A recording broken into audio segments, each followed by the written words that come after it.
नमो युक्तान नमो सुतान नमो हरिनाम नमो उज्जैन नमो जयेश्वर ओंकार बिंदु संयुक्त मूर्ति ज्ञान की रामदम मोक्षदम देव ओंकाराय नमो समय साराय स्वानुभूत्या तथा सुखी ईश्वभावाय भावाय सर्वभाव मंगलम भगवान देव मंगलम कुंद कुंदारि सर्वमंगलम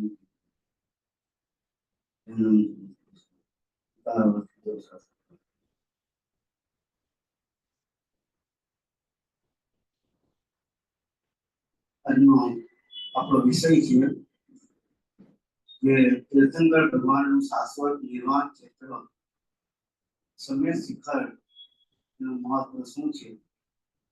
ઘણા બધા લોકોએ સમય શિખરની યાત્રા કરી હશે. આમાંથી કોઈ એક વાર, બે વાર, ત્રણ વાર કે વધારે વખત પણ કરેલી હશે. પણ એ સમય શિખર નું મહત્વ કેટલું છે આપણને એનો એટલો બધો બહુભાવ હોતો નથી. પણ આપણે વિચાર કરીએ કે તીર્થંકર ભગવાન નિયમથી સમય શિખર ઉપરથી મોક્ષ જાય છે. નિયમ છે, ત્રણેય કાર્ય એક જ નિયમ છે.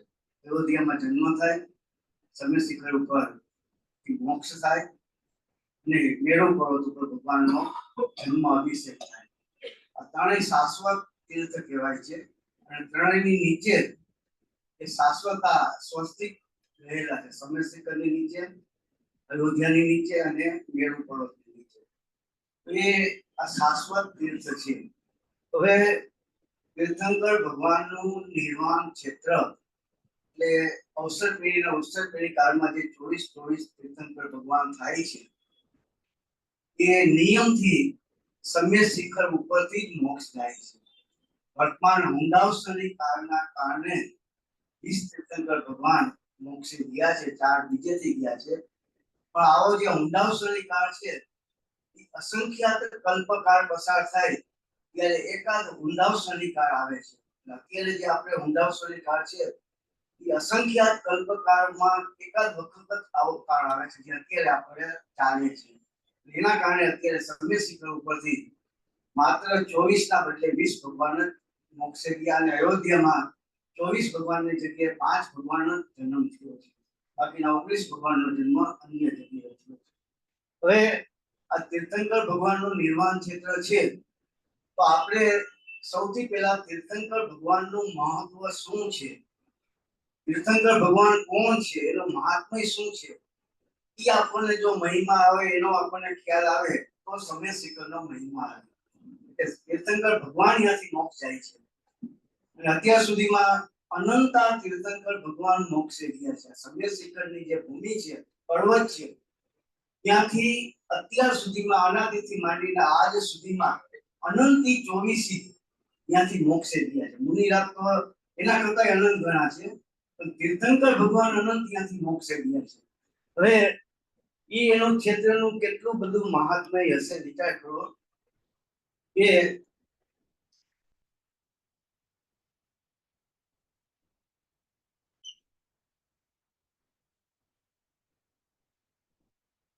આ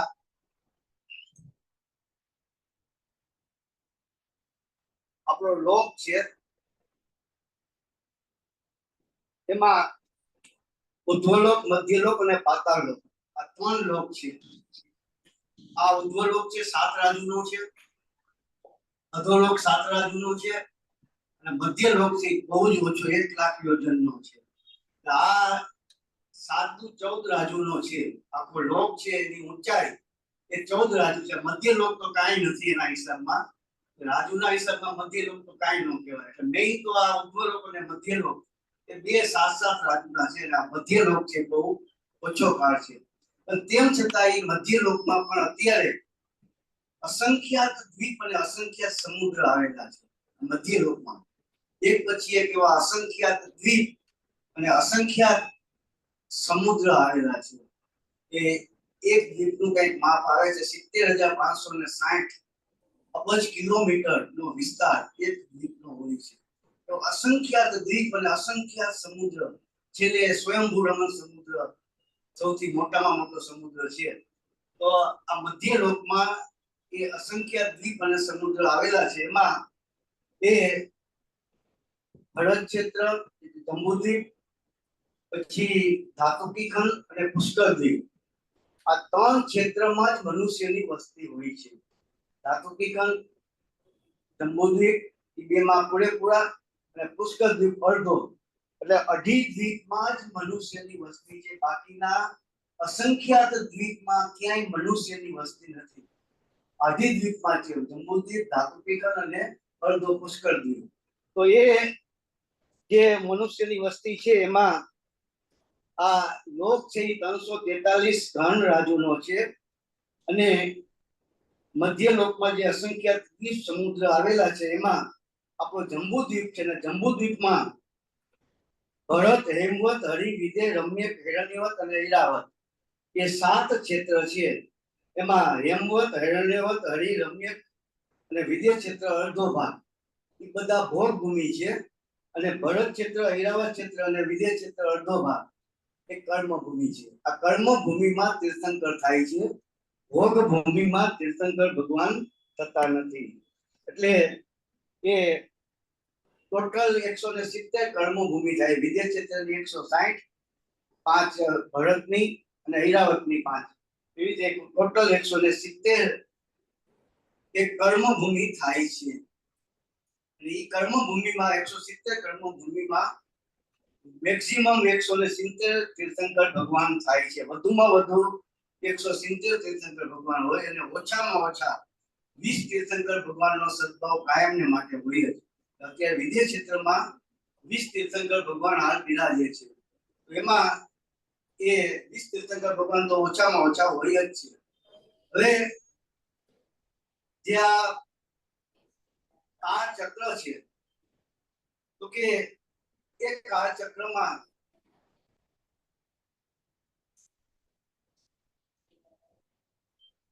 આ અવસર પેઢી કાળ છે.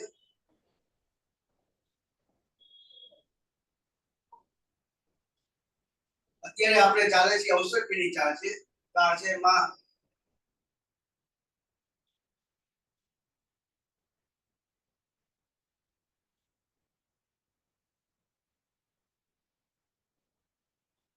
અવસર પેઢી કાળમાં પહેલો કાળ, બીજો કાળ, ત્રીજો કાળ, ચોથો કાળ, પાંચમો કાળ અને છઠ્ઠો કાળ. અત્યારે આ પાંચમા કાળમાં આપણે અત્યારે છીએ. અહીંયા પહેલો, બીજો, ત્રીજો અને ચોથો આ 4 કાળ વયા ગયા છે. પાંચમો અને એના પછી આપણે છઠ્ઠો કાળ આવશે. આ પહેલો કાળ છે 4 કોળાકોળી સાગરો કુંભનો છે. બીજો કાળ છે 3 કોળાકોળી સાગરો કુંભનો છે. ત્રીજો કાળ છે 2 કોળાકોળી સાગરો કુંભનો છે. અને ચોથો કાળ છે 1 કોળાકોળી સાગરો કુંભમાં 42,000 વર્ષ ઓછા. 42,000 વર્ષ 21,000 પાંચમા કાળમાં અને 21,000 છઠ્ઠા કાળમાં. એટલે કુલ 10 કોળાકોળી સાગરો કુંભનો કાળ એ અવસર પેઢીનો છે. એવી રીતે અવસર પેઢી એટલે 20 કોળાકોળી સાગરો કુંભનું એક કાળ ચક્ર થતું હોય છે. તો અહીંયા આ પહેલો, બીજો અને ત્રીજો એટલે 4 ને 3 7 ને 2 9 એટલે 10 કોળાકોળીમાંથી 9 કોળાકોળી છે એ ભોગ ભૂમિ છે. એટલે અહીંયા તીર્થંકર ભગવાનનો સદભાવ પેશા સદાકા પુરુષ ભગવાન અહીંયા હોતા નથી. એ માત્ર આ ચોથા કાળમાં જ હોય છે. તીર્થંકર ભગવાન સદાકા પુરુષ છે એ આ ચોથા કાળમાં 1 કોળાકોળી સાગરો કુંભનો જે કાળ છે એમાં આ તીર્થંકર ભગવાન સદાકા પુરુષનો જન્મ થતો હોય છે. એટલે 24 તીર્થંકર હોય, 12 ચક્રવર્તી હોય, 9 કામદેવ, 9 પ્રતિનારાયણ અને 9 નારાયણ.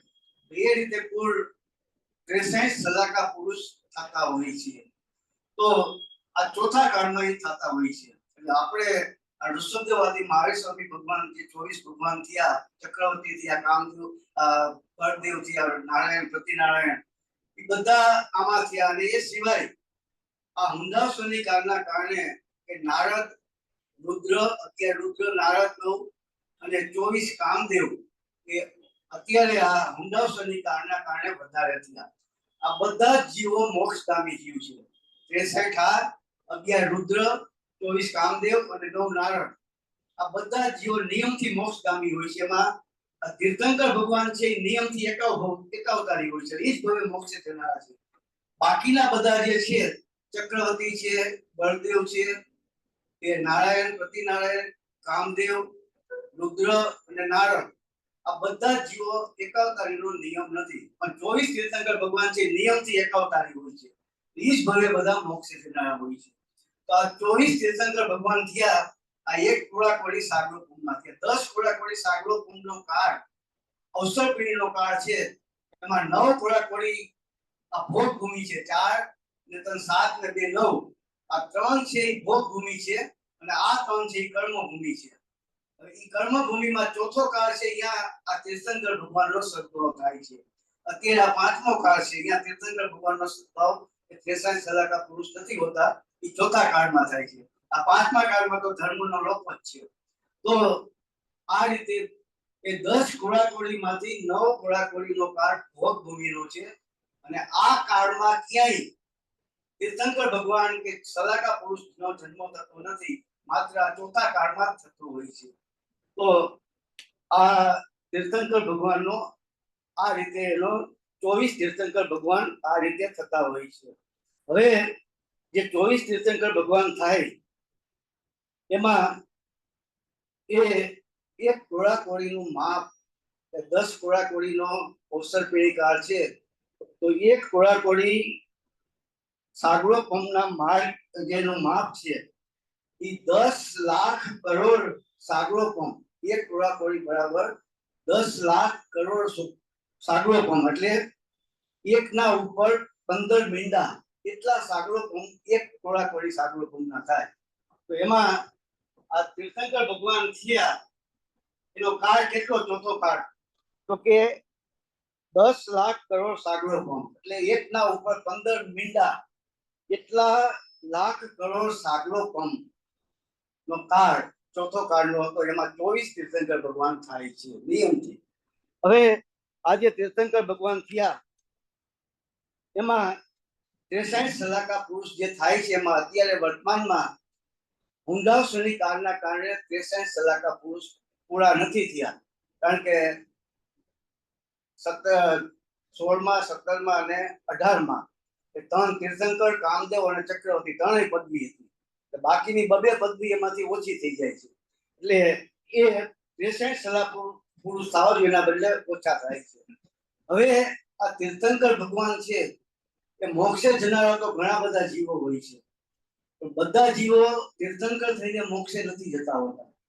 તીર્થંકર ભગવાન ની ખાસ વિશેષતા એ છે કે એ 16 કારણ ભાવના ભાવાના ફળમાં એને એવો ઉત્કૃષ્ટ પુણ્યનો બંધ થાય છે કે જેથી એ તીર્થંકર નામ કર્મ પ્રકૃતિનો બંધ થાય છે. આ ગુરુદેવ છે અત્યારે સ્વર્ગમાં છે, ચોથા સ્વર્ગમાં છે, ત્રીજા કે ચોથા સ્વર્ગમાં. ત્યાંથી જય અથવા સુજય નામના તીર્થંકરના પુત્ર થશે, ત્યાં મુનિ દશા લેશે. અને મુનિ દશામાં અહીંયા એ કેવડી અને શુદ્ધ કેવડીની સમીપ આ તીર્થંકર પ્રકૃતિનો બંધ થાય છે. આ ગુરુદેવનો તીર્થંકર પ્રકૃતિનો બંધ આના પછીના ભવમાં, એટલે જય અથવા સુજય નામના તીર્થંકરના પુત્ર થશે, ત્યાં મુનિ દશા લેશે અને કેવડી શુદ્ધ કેવડીની સમીપ તેમને તીર્થંકર પ્રકૃતિનો બંધ થશે. પણ એ ક્યારે થાય? એ 16 કારણ ભાવના ભાવવાના ફળમાં એ તીર્થંકર પ્રકૃતિનો બંધ થાય. બધાને નથી થતો. એ 24 જ નિયમ હોય, એમાં 24 તીર્થંકર થાય, એમાં એક ઓછા પણ ન થાય અને વધારે ન થાય. કેવડી તો લાખો હોય. અત્યારે સિમંદર ભગવાન બિરાજે છે, તીર્થંકર ભગવાન સિમંદર ભગવાન એક જ છે, પણ અહીંયા કેવડી ભગવાન હરિયન ભગવાન તો લાખો છે, પણ તીર્થંકર જીવનો જીવ તો એક જ હોય. અને એ એની વિશેષતા છે. બીજું, તીર્થંકર ભગવાન એક તીર્થંકર ભગવાન થાય, કેવડી ભગવાનનો નિયમ નથી, પણ તીર્થંકર ભગવાન એક થાય, એક તીર્થંકર ભગવાનનો જન્મ થાય, એના નિમિત્તે એ અસંખ્યાત જીવો આત્મહિતને પામે છે. એવો નિયમ છે. એક તીર્થંકર ભગવાનનો જન્મ થાય એટલે અસંખ્યાત જીવો આત્મહિતને પામે છે. એવો તીર્થંકર ભગવાનનો એનો અતિશય છે. આ 16 કારણ ભાવના છે એ શું છે? તો એમાં એ 16 ભાવનામાં આપણે ઝડપથી વાંચી જઈએ છીએ કે સૌથી પહેલી દર્શન વિશુદ્ધિ ભાવના છે. આ મુખ્ય ભાવના છે. એટલે એમાં સમ્યક દર્શનની શુદ્ધિ સાથે એ લોક કલ્યાણની ભાવના રહેલી છે. સમ્યક દર્શનની શુદ્ધિ એની સાથે લોક કલ્યાણની ભાવના. પછી વિનય સંપન્નતા, ગુરુ આદિ પ્રત્યે ખૂબ જ આદર ભાવ. ત્રીજું શીલ અને વ્રતોમાં અનતિચાર, શીલ વ્રતોનું દોષ રહિત પાલન, નિરંતર જ્ઞાન ઉપયોગ. પછી સંવેગ, સંસારના દુઃખોથી ભીરુતાનો ભાવ. શક્તિ અનુસાર ત્યાગ તપ, ત્યાગ અને તપમાં દાન તપ વૃત્તિ. સાધુ સમાધિ, એટલે સાધુને તપમાં વિઘ્ન આવતું દેખીને દૂર કરવાનો અને સમાધિમાં સ્થિર કરવાનો ભાવ. પછી વયાવૃતકરણ, વૃદ્ધ રોગી વગેરે મુનિની સેવાનો ભાવ. અરહંત બહુશ્રુત અને પ્રવચન ભક્તિ, હરિયંશિત આચાર્ય ઉપદેશ, સાધુ અને શાસ્ત્રની ભક્તિ. આવશ્યક અપરિહાણી, 6 આવશ્યકમાં હાનિ ન કરવી. માર્ગ પ્રભાવના, આત્મ પ્રભાવના નિશ્ચય અને ધર્મ પ્રભાવના વ્યવહાર. અને પ્રવચન વાત્સલ્ય, શ્રુત અને શ્રુતના ધારણ કરનાર પ્રત્યે વાત્સલ્ય થવું. એ આ 16 કારણ ભાવના, 16 કારણ ભાવના, 16 કારણ ભાવના એને કહેવામાં આવે છે. આવી ભાવના કેવડી અથવા શુદ્ધ કેવડીની સમીપ આવી ભાવના ભાવે એમાં સૌથી મહત્વની ને પહેલી ભાવના છે દર્શન વિશુદ્ધિ છે. સમ્યક દર્શનની શુદ્ધિ અને લોક કલ્યાણની ભાવના એના અંદરમાં રહેલી છે. લોકોના કલ્યાણની ભાવના. તીર્થંકર ભગવાન છે એનો જન્મ થતા જ અસંખ્ય જીવો પોતે આત્મહિતને પામતા હોય છે. એટલે દર્શન વિશુદ્ધિ સૌથી મુખ્ય અને મેઇન છે. અને બાકીની 15 આ પ્રકારે હોય છે. 16 ભાવના ભાવે ત્યારે ઈ કોક જીવને એવો તીર્થંકર પ્રકૃતિનો બંધ બંધાય છે અને ઈ જીવ તીર્થંકર થઈ અને મોક્ષે જાય છે. તીર્થંકર નો જીવ ઈ જગતમાં સૌથી ઉત્કૃષ્ટમાં ઉત્કૃષ્ટ પુણ્ય હોય તો તીર્થંકર ભગવાનનું હોય છે. અને પવિત્રતા એ તીર્થંકર ભગવાનની સૌથી શ્રેષ્ઠ હોય છે. તો આ તીર્થંકર ભગવાનના જન્મ થાય ત્યારે એના 5 કલ્યાણક ઉજવાતા હોય છે. આપણને ખ્યાલ છે, આપણે ઝડપથી વર્ણન કરી તો ભગવાન સામાન્ય રીતે 16 સ્વર્ગ, 9 અનુદિશ, 9 ગ્રહવેગ અને 5 અનુત્તર વિમાન. મોટા ભાગે ઉચ્ચ પ્રકારના સ્વર્ગમાંથી ભગવાનનો અવતાર માતાના ગર્ભમાં આવતો હોય છે. અને માતાના ગર્ભમાં એના જન્મ થાય એ પહેલા એ 6 મહિના પહેલા ભગવાનનો જ્યાં જન્મ થવાનો છે ઘર ઉપર પ્રતિ દિવસ 3.5 કરોડ રત્નોની વર્ષા થતી હોય છે. અને 9 મહિના માતાના ગર્ભમાં આવે એ 9 મહિના ભગવાન જ્યાં જન્મ થવાનો છે માતાના ઘરમાં ઉપર એ દેવો દ્વારા રત્નોની વર્ષા થતી હોય છે. 15 મહિના સુધી ભગવાનનો જ્યાં જન્મ થાય ત્યાં એ રત્ન 3.5 કરોડ રત્નની પ્રતિ દિવસ એ વર્ષા થતી હોય છે. ભગવાનનો જ્યારે જન્મ થાય ગર્ભમાં આવ્યા પછી ભગવાનનો જ્યારે જન્મ થાય ત્યારે એ આખા લોકમાં એ ખળભળાટ થાય છે અને સુખનો અનુભવ થાય છે. આખા જગતના 3 લોકમાં એ સુખનો અનુભવ. નારકીના જીવો પણ એટલો સમય એ આંશિક સુખનું વેદન એને પ્રાપ્ત થાય છે.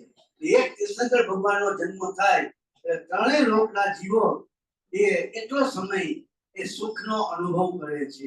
એને શાંતિ, સુખ અને એ રીતે એના આનંદનો અનુભવ થાય છે. નારકીના જીવોને પણ એટલો સમય આનંદ થાય છે. ભગવાનનો જન્મ થાય એટલે અવધિ જ્ઞાનથી સૌધર્મ ઇન્દ્ર છે એના આસન છે કંપવા માંડે. એને અવધિ જ્ઞાનથી જોવે એટલે એને ખબર પડે કે ભગવાનનો જન્મ અહીંયા થયો છે. જેવો એને ખબર પડે એટલે પોતાના આસન ઉપરથી નીચે ઉતરી અને 7 ડગલા આગળ ચાલી ભગવાનને પરોક્ષ નમસ્કાર કરે છે. અને પછી એ સમસ્ત દેવો, ઇન્દ્રાણી દેવો બધા લોકો એ ઐરાવત હાથી ઉપર, ઐરાવત હાથી એટલે દેવ પોતે જ હાથીનું રૂપ ધારણ કરે છે. એટલે કેટલો મોટો હાથી હોય એમ વિચાર કરો. હજારો કિલોમીટર લાંબો હાથી હોય એવો ઐરાવત. એ દેવ એનો હાથીનું સ્વરૂપ ધારણ કરે છે. સાચો હાથી નથી હોતો. એના ઉપર એ સૌધર્મ ઇન્દ્ર, સચી, ઇન્દ્રાણી અને હજારો લાખો દેવો એ ભગવાનના ત્યાં જન્મ કલ્યાણ મનાવવા માટે ભગવાનની ત્યાં નગરીમાં આવે છે. ભગવાનની માતા સચી ઇન્દ્રાણી એ ભગવાનની માતા પાસેથી એ ભગવાનનું એ પુત્રું મૂકી ભગવાનને અહીંયાથી લઈ આવે છે. અને એ મેરુ પર્વત ઉપર તીર્થંકર ભગવાનનો જન્મ અભિષેક થાય છે. મેરુ પર્વતની ઊંચાઈ 40 કરોડ માઇલ, મેરુ પર્વતની ઊંચાઈ 40 કરોડ માઇલ ઊંચા મેરુ પર્વત છે. ત્યાં ઉપર ટોચ ઉપર ત્યાં ભગવાનના એ જન્માભિષેક થાય છે. એટલે સૌધર્મ ઇન્દ્ર સચિન્દ્રાણીને લાખો દેવો એ ક્ષીર સાગરના સમુદ્રમાંથી એક યોજન નો જે કળશ હોય રત્નના કળશથી, અને ઈ કળશ કેટલો લાંબો તો કે 104 કિલોમીટર, લગભગ એક યોજનનું માપ 4400 કિલોમીટર પણ આવે છે, 13.5 કિલોમીટર પણ આવે છે. એ સિવાય અલગ અલગ માપ આવે છે, પણ આપણે મિનિમમ 13.5 કિલોમીટર એક યોજન લઈ, જો કે એનાથી વધારે હોય છે, 4400 કિલોમીટર પણ એક યોજનનું માપ આવે છે. પણ આપણે મિનિમમ માપ 13.5 કિલોમીટર લઈ તો 13 યોજનનો લાંબો કળશ હોય છે. એટલે લગભગ 104 કિલોમીટર લાંબો અને 13.5 કિલોમીટર એનું મોઢું પહોળું એવો સાચા રત્નના કળશથી 1008 કળશથી એ ક્ષીર સમુદ્રના જળથી ભગવાનનો જન્મ અભિષેક થાય. અને ભગવાનનો જ્યારે જન્મ અભિષેક થાય ત્યારે ઉપરથી જે પાણી પડે છે, એ ઉપરથી જ્યારે સમુદ્ર પડતો હોય ને એટલું પાણી નીચે પડે છે. અને ઈ પાણી નીચે જમીન ઉપર પડતું જ નથી, કારણ કે જમીન ઉપર પડવા પહેલા બધા દેવો છે ઈ જેમ આપણે ભગવાનનો જે અભિષેક થાય ને આપણે નમન મસ્તક ઉપર ચડાવીએ છીએ, તો કે ઈ પાણી જે સમુદ્ર જેટલું પાણી નીચે પડે એ જમીન ઉપર પડ્યા પહેલા જ બધા દેવો પાણીને હાથમાં લઈને પોતાના મસ્તક ઉપર ચડાવતા હોય છે. જમીન ઉપર પાણી પડતું જ નથી હોતું. તો એ 1008 કળશથી ભગવાનનો જન્મ અભિષેક થાય.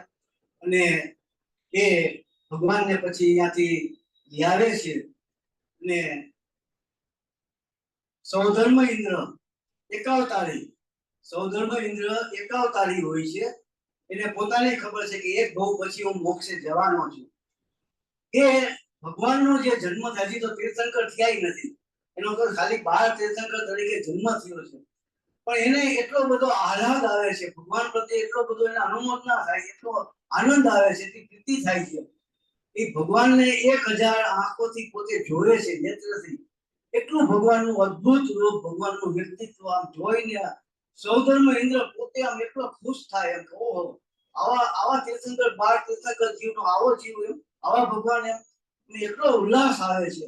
અને એ જન્માભિષેક થયા પછી ઈ સૌધર્મ ઇન્દ્ર એને એટલો આનંદ આવે છે કે ઈ ભગવાનનું જે તાંડવ નૃત્ય કરે છે, ભગવાનને હાથમાં લઈ અને પોતે તાંડવ નૃત્ય કરે છે, ભગવાનને લે છે, પછી ઇન્દ્રાણી એના હાથમાં લે છે અને સૌધર્મ ઇન્દ્ર તાંડવ નૃત્ય કરે છે. તો એને નૃત્યની એટલી બધી એને ઉલ્લાસ છે, વિચાર કરો કે એ એટલી ઝડપથી એનું તાંડવ નૃત્ય હોય છે કે એક તબલાનો તાલ પડે એમાં આખો મેરુ પર્વતને આંટો મારી દે, એટલી ઝડપ એની તાંડવ નૃત્યની હોય છે. એટલા ઝડપથી, એટલા ઉલ્લાસથી આમ ઇન્દ્ર આમ નાચી ઉઠે છે ભગવાનને જોઈને, એને એના અભિષેક પછી. અને એ ભગવાન નો જન્માભિષેક પૂરો થાય એટલે ભગવાન રાજા હોય, મોટે ભાગે બધા જીવો તીર્થંકર ભગવાનના નિયમથી એ રાજાના ઘરે જ એનો જન્મ, રાજા મહારાજાના ઘરે જ એનો જન્મ થતો હોય છે.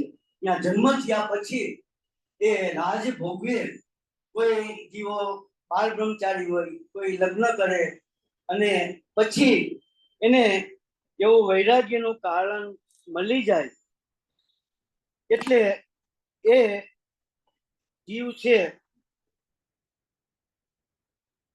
કે વૈરાગ્યને પ્રાપ્ત થઈ અને મુનિ દશા ધારણ કરે છે. એટલે વૈરાગ્યમાં જે વૈરાગ્ય અમુક તીર્થંકરોને આવેલા, એમાં ઋષભદેવ ભગવાનને જે વૈરાગ્ય આવ્યો નીલાંજનાનું મૃત્યુ દેખીને આવેલો, સોમતીનાથ ભગવાનને જે વૈરાગ્ય આવ્યો પૂર્વ જન્મના સ્મરણથી વૈરાગ્ય આવેલો, પુષ્પદન ભગવાનને જે વૈરાગ્ય આવ્યો આકાશમાંથી ઉલ્કાપાત દેખીને એને વૈરાગ્ય આવ્યો, વિમલનાથ ભગવાનને જે વૈરાગ્ય આવ્યો એ મેઘના વિનાશને દેખીને વૈરાગ્ય આવ્યો, મલ્લીનાથ ભગવાનને જે વૈરાગ્ય આવે છે એ વીજળી, આકાશમાં વીજળી દેખીને એને વૈરાગ્ય આવી જાય છે અને મુનિ દશા લે છે.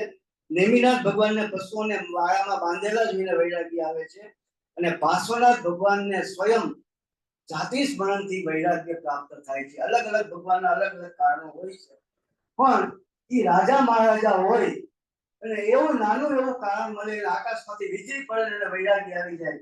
ઋષભદેવ ભગવાન નિરાજનાનું નૃત્ય જોતા જોતા એનું આયુષ્ય પૂરું થઈ ગયું. દેવોએ બીજી લીલાના મૂકી દીધી. બીજા લોકોને ખબર ન પડી, પણ ભગવાનને ખબર પડી ગઈ. એને વૈરાગ્ય એ સમય છે, વૈરાગ્ય આવીને મુનિ દશા થઈ ગઈ. એટલે એ મુનિ દશા રહે છે. અને દીક્ષા સ્વયં દીક્ષિત હોય છે. તીર્થંકર ભગવાન છે, એના કોઈ ગુરુ હોતા નથી. દીક્ષા લેવા માટે સામાન્ય રીતે મુનિરાજ હોય તો એના આચાર્ય ભગવાન પાસે એ દીક્ષા લે છે. દીક્ષા આપવાનું કામ આચાર્ય દેવ કરે છે. અને તીર્થંકર ભગવાન છે એ સ્વયં દીક્ષિત હોય છે. એના કોઈ ગુરુ હોતા નથી. એ કોઈની પાસે દીક્ષા લેતા નથી. એ સ્વયં દીક્ષિત થાય છે અને એ નમઃ સિદ્ધોભ્ય એમ બોલી પોતે દીક્ષિત થઈ અને વન જંગલમાં આત્માની આરાધના કરે છે. હવે એ જે ભગવાનને જે આત્માની આરાધના કરે છે એમાં વૃદ્ધિઓની પ્રગટતા થાય છે. એ ગંધર્વ ભગવાનની 64 વૃદ્ધિઓ નિયમથી હોય છે અને તીર્થંકર ભગવાન છે એમને પણ કેટલીક વૃદ્ધિઓ હોય છે. તો તીર્થંકર ભગવાન જ્યારે દીક્ષા લે અને આહાર લેવા જાય, સૌથી પહેલા દીક્ષા લીધા પછી સૌથી પહેલો આહાર જ્યાં લે છે એ ઘર ઉપર 5 આશ્ચર્ય થાય છે. ક્યાં આશ્ચર્ય છે? તો કે એમાં જે 5 આશ્ચર્ય બતાવ્યા છે એમાં એ છે કે જેના ઘરે તીર્થંકર મુનિ આહાર લેવા જાય ત્યારે દાતાના ઘર ઉપર 12.5 કરોડ રત્નોની વર્ષા થાય છે. એ મુનિરાજ જ્યાં આહાર લેવા જાય ત્યાં આહાર લેતી વખતે એ ઘર ઉપર 12.5 કરોડ રત્નોની વર્ષા થાય છે. પછી દેવો દ્વારા દુંદુભી વાગે છે. જય જય શબ્દના ઉદ્ઘોષ થાય છે. ચારે બાજુ શીતળ વાયુ ફેલાય છે અને આકાશમાંથી દિવ્ય ફૂલોની વર્ષા થાય છે. આવા તીર્થંકર ભગવાન પહેલો આહાર લે ત્યારે આવા 5 આશ્ચર્ય થતા હોય છે. અને એને જે વૃદ્ધિઓ પ્રત્યે છે એમાં જંઘાચરણ વૃદ્ધિ છે, 64 વૃદ્ધિઓ હોય છે. એમાં કેટલીક વૃદ્ધિઓ જોઈ તો 4 આંગળ જેટલી પૃથ્વીને છોડીને ઘૂંટણને વાળ્યા વિના આકાશમાં યોજનો સુધી ગમન કરવું એને જંઘાચરણ વૃદ્ધિ કહે છે. કુંકુલાચાર્ય દેવ હતા એને આ પ્રકારની વૃદ્ધિ હતી. અંતર્ધાન વૃદ્ધિ, જેનાથી અદ્રશ્યતા થઈ જાય, પોતે અદ્રશ્ય થઈ શકે એવી વૃદ્ધિ હોય છે. કામ રૂપિત્વ વૃદ્ધિ, જેનાથી અનેક રૂપો ધારણ કરી શકાય. પછી દ્રષ્ટિ નિર્વિષ વૃદ્ધિ, મુનિના જોવા માત્રથી એ શરીરનું ઝેર ઉતરી જાય એવી વૃદ્ધિ એને પ્રગટ હોય છે. મહિમા વૃદ્ધિ, શરીરને મેરુ પર્વત સમાન મોટું બનાવી શકે એ વિષ્ણુકુમાર મુનિ જેમ. પછી ઘોર પરાક્રમ વૃદ્ધિ, જે વૃદ્ધિથી મુનિને ત્રણેય લોકનો સંહાર કરવાની શક્તિ ઉત્પન્ન થાય, એ ત્રણેય લોકનો નાશ કરી શકે એવી શક્તિ ઉત્પન્ન થાય એવી વૃદ્ધિ ઘોર પરાક્રમ વૃદ્ધિ પણ એમને પ્રગટે છે. એ સિવાય અક્ષિણ મહાનસિક વૃદ્ધિ અને અક્ષિણ મહાલય વૃદ્ધિ એ ક્ષેત્ર વૃદ્ધિના 2 ભેદ છે. તો અક્ષિણ મહાનસ વૃદ્ધિ એવી છે કે તીર્થંકર મુનિ અથવા તો જેને આ વૃદ્ધિ પ્રગટી છે એ જ્યાં આહાર લે છે એ ઘરે આહાર લીધા પછી માની લો કે આહાર થોડોક ગાયના દૂધની ખીરનો આહાર લીધો, એ ગાયના દૂધની ખીરનો અડધો વાટકો બાકી રહ્યો અને મુનિરાજ આહાર કરીને ચાલ્યા ગયા. એ અડધો વાટકો ખીર વૈધી છે. એ ખીર વૈધા પછી એ ત્રણેય લોકના જીવો કદાચ ત્યાં આહાર કરવા માટે આવે ને તો એમાં ખૂટે નહીં. એ અક્ષિણ મહાનસ વૃદ્ધિ કહેવામાં આવે છે. અને મુનિરાજે જ્યાં આહાર લીધો હોય એ જગ્યા ઉપર આહાર લીધા પછી આખા લોકના બધા જીવો એ ઘરમાં આવી જાય ને તો એને જગ્યા ઓછી ન પડે, બધા લોકો સમાઈ જાય. એ અક્ષિણ મહાલય વૃદ્ધિ કહેવામાં આવે. તો આવી વૃદ્ધિઓ તીર્થંકર મુનિઓને, ગંધર્વ ભગવાનોને એવી વૃદ્ધિઓ પ્રગટ થતી હોય છે. અને તીર્થંકર મુનિરાજને જે આહાર આપે છે પહેલો આહાર એ નિયમથી એ જ ભવે અથવા ત્રીજા ભવે નિયમથી મોક્ષે જાય. તીર્થંકર મુનિને પહેલો આહાર આપે એ જ ભવે અથવા ત્રીજા ભવે નિયમથી મોક્ષે જાય છે. અને જે 24 તીર્થંકર થયા એમાં પેલા ઋષભદેવ ભગવાનનો સૌથી પહેલો આહાર શ્રેયાંશ રાજા દ્વારા એ શેરડીના રસનો લીધેલો અને બાકીના જે 23 તીર્થંકર ભગવાન છે એને સૌથી પહેલો આહાર એ ગાયના દૂધની ખીરનો લીધેલો હતો. તો આ રીતે એ ભગવાનને બુદ્ધિઓ પ્રગટ થાય છે. અને પછી ભગવાનને એ પોતાના આત્માની આરાધના કરતા કરતા પુરુષાર્થની ઉગ્રતા થાય છે અને કેવળ જ્ઞાનની પ્રાપ્તિ થાય છે. એ કેવળ જ્ઞાનની પ્રાપ્તિ થાય એટલે એ જમીનથી 20,000 હાથ ઉપર એમનો દેહ છે એ જમીનથી ઉપર આવી જાય અને અહીંયા એ કુબેર દેવ દ્વારા એ સમોસરણની રચના થાય છે. તીર્થંકર ભગવાન હોય એને સમોસરણ હોય, 34 પ્રકારના અતિશય હોય. એને અનંત ચતુષ્ટય છે, 34 અતિશય અને 8 પ્રાતિહાર્ય. આ તીર્થંકર ભગવાનને આ પ્રકારનો એનો મહિમા હોય છે. તો એ સમોસણની રચના થાય પહેલા આપણે જોઈએ તો જે 24 તીર્થંકર ભગવાન થયા એના વચ્ચેનો કાળ કેટલો હતો? તો ઋષભદેવ ભગવાન થયા પછી અજીતનાથ ભગવાન ક્યારે થયા? તો કે 50 લાખ કરોડ સાગરોપમ તથા 12 લાખ વર્ષ પૂર્વ પછી એ અજીતનાથ ભગવાનનો જન્મ થયો. ઋષભદેવ ભગવાનનું આયુષ્ય 84 લાખ પૂર્વનું. એ પૂર્વ એટલે 70,560 અબજ વર્ષ થાય. તો એવા 84 લાખ પૂર્વનું આયુષ્ય ઋષભદેવ ભગવાનનું હતું. તો એ ઋષભદેવ ભગવાનના જન્મ પછી 50 લાખ કરોડ સાગરોપમ અને 12 લાખ વર્ષ પૂર્વ એટલા કાળ પછી અજીતનાથ ભગવાનનો જન્મ થયો. એટલે એક સાગરોપમમાં અસંખ્યાત વર્ષો વયા ગયા. અજીતનાથ ભગવાન પછી શંભુનાથ ભગવાનનો જન્મ થયો. એ 30 લાખ કરોડ સાગરોપમ અને 12 લાખ વર્ષ પૂર્વ પછી એ શંભુનાથ ભગવાનનો જન્મ થયો. શંભુનાથ ભગવાનના જન્મ પછી 10 લાખ કરોડ સાગરોપમ અને 10 લાખ વર્ષ પૂર્વ પછી અભિનંદનનાથ ભગવાનનો જન્મ થયો. નમીનાથ ભગવાન 21માં નમીનાથ ભગવાન પછી નેમિનાથ ભગવાનનો જન્મ 5,09,000 વર્ષ પછી થયો. નેમિનાથ ભગવાન પછી પાર્શ્વનાથ ભગવાનનો જન્મ એ 84,650 વર્ષ બાદ થયો. અને પાર્શ્વનાથ ભગવાન પછી મહાવીર ભગવાનનો જન્મ 278 વર્ષ પછી થયો. પછી એનો ક્રમ ઘટતો જાય છે, આયુષ્ય ઘટતું જાય, એની ઊંચાઈ ઘટતી જાય અને આ કાળ પણ એનો ઘટતો જાય છે. ઋષભદેવ ભગવાન અને અજીતનાથ ભગવાન વચ્ચેનો કાળ 50 લાખ કરોડ સાગરોપમ અને 12 લાખ પૂર્વ એટલા વર્ષનો વચ્ચેનો ગાળો છે. અને પાર્શ્વનાથ ભગવાન અને મહાવીર ભગવાન વચ્ચે 278 વર્ષનો ખાલી ગાળો છે. તો આ રીતે એ ભગવાનનો કાળ હોય છે. હવે ઋષભદેવ ભગવાનનું આયુષ્ય 84 લાખ પૂર્વનું હતું. 1 લાખ પૂર્વ એટલે 70,560 અબજ વર્ષ. અજીતનાથ ભગવાનનું 72 લાખ પૂર્વ, શંભુનાથ ભગવાનનું 60 લાખ પૂર્વ, પછી મુનિસુરતનાથ ભગવાનનું 30,000 વર્ષ, નેમિનાથ ભગવાનનું 1,000 વર્ષ, પાર્શ્વનાથ ભગવાનનું 100 વર્ષ અને મહાવીર ભગવાનનું 72 વર્ષ.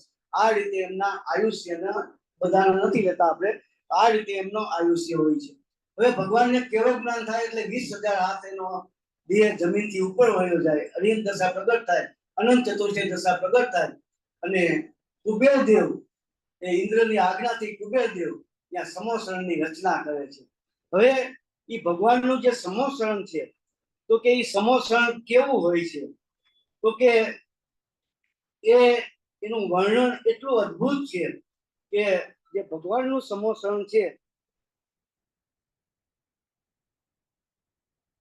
એના વર્ણનમાં આપણે થોડું જોઈએ તો 12 યોજન ઋષભદેવ ભગવાનના સમોસરણનો વ્યાસ 12 યોજન હતો. મહાવીર ભગવાનનો સમોસરણનો વ્યાસ 1 યોજન હતો. અને સિંહદરનાથ આદિ 20 વિહરમાન ભગવાનના બધા જ ભગવાનનો સમોસરણનો વ્યાસ એ 12 યોજનનો છે.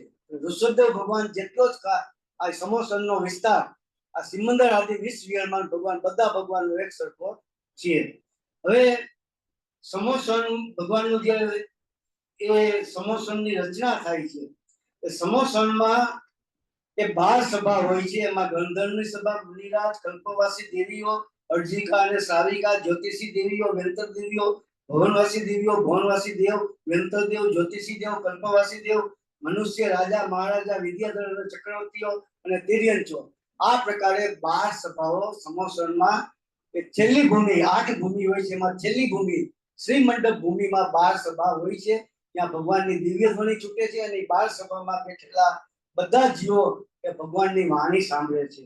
હવે સમોસણનું જે વર્ણન છે એમાં એવું કીધું છે કે આ તીર્થંકર ભગવાન આપણે જોવાનું એ છે કે જે તીર્થંકર ભગવાનની શાશ્વત નિર્વાણ ભૂમિ છે કે જ્યાંથી બધા જ તીર્થંકર ભગવાન મોક્ષે જાય છે, અનાદિ અનંતકાળ કાયમને માટે જ્યાંથી બધા તીર્થંકર ભગવાન મોક્ષે જાય છે, તો એ તીર્થંકર ભગવાનનો મહિમા કેટલો છે.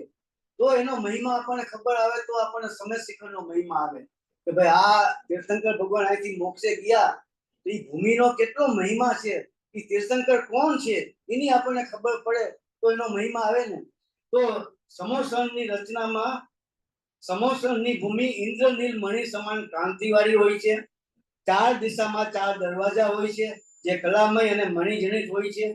એટલે સમોસણ છે ને આખું સમોસણ રત્ન હીરા માણેકનું બનેલું હોય છે.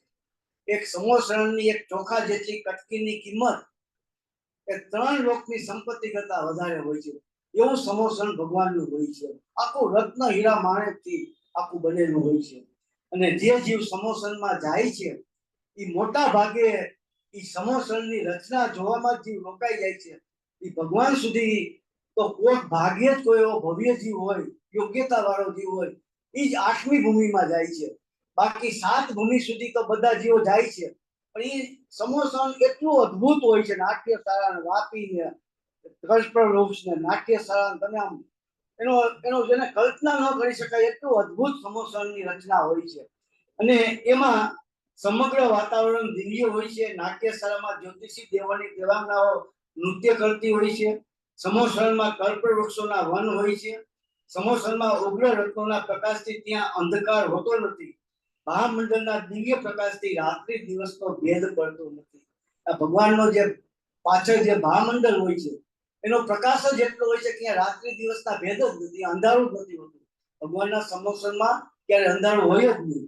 અને એ ભામંડળનો એવો અતિશય છે કે જે જીવ એ ભામંડળની સામું જોવે એને પોતાના આગલા પાછલા 7 ભવ એને દેખાય છે. એવો ભામંડળનો અતિશય છે. એ સિવાય 10 સ્તૂપ હોય છે તેના ઉપર સિદ્ધ ભગવાનની રત્નમય મૂર્તિઓ હોય છે. એની બાજુમાં વાવડીઓ હોય છે જે પવિત્ર જળથી ભરેલી છે.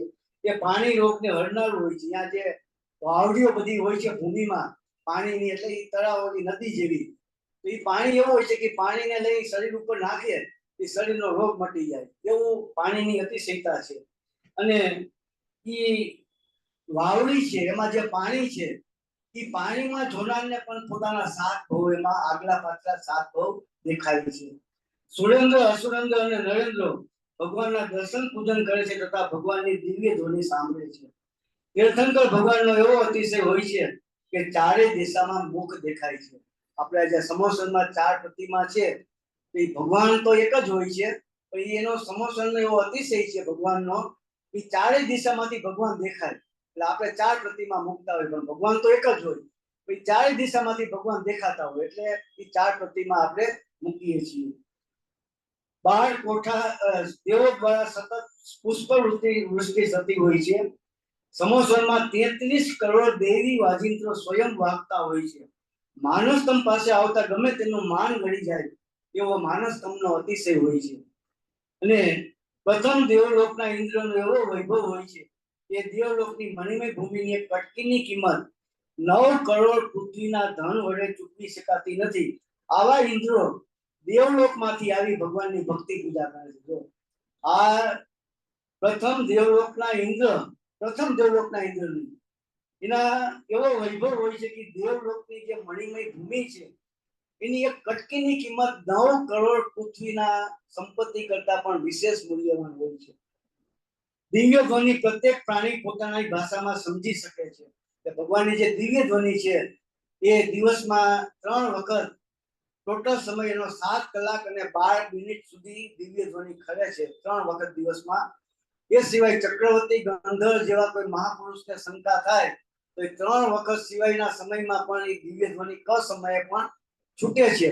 અને ભગવાનની જે દિવ્ય ધ્વનિ છૂટે તો દેવો દ્વારા 700 લઘુ ભાષા અને 18 મહાભાષામાં એનું રૂપાંતર થાય છે. એટલે બધા જ પ્રાણીઓ કે દેવના જીવ હોય, પ્રાણીના જીવ હોય, મનુષ્ય હોય, મુનિ હોય, એ બધા પોતપોતાની ભાષામાં ભગવાનની જે દિવ્ય ધ્વનિ હોય, એ વાણી ભગવાને શું દિવ્ય ધ્વનિમાં આવ્યું એ પોતાની ભાષામાં બધા સમજી શકે છે. પછી જે દેશમાંથી ભગવાનનો વિહાર થાય, ભગવાનનું સમોસરણ એવું હોય છે કે સમોસણની રચના થાય પછી અમુક સમય ભગવાનનો જ્યારે વિહારનો સમય આવે એટલે ભગવાન વિહાર કરે એટલે આ જે સમોસણ છે એ સમોસણ વિખરાઈ જાય છે અને જ્યાં ભગવાન સ્ટોપ થાય, ભગવાન સ્થિર થાય, ત્યાં દેવો દ્વારા નવું સમોસણ એ સમય ત્યાં નવું સમોસણની રચના થાય. પણ જ્યાં ભગવાન વિહાર કરે છે એક જગ્યાએથી બીજી જગ્યાએ ભગવાનનો વિહાર થાય ત્યારે શું થાય છે કે જે દેશમાંથી ભગવાનનો વિહાર થાય ત્યાં આદિ વ્યાધિ અતિવૃષ્ટિ આદિ થતા નથી. આંધળા દેખવા લાગે છે, બહેરા સાંભળવા લાગે છે, મૂંગા બોલવા માંડે છે અને દરિદ્ર માણસો એ ધનવાન થઈ જાય છે. 1 યોજન સુધી પૃથ્વી દર્પણ સમાન સ્વચ્છ થઈ જાય છે.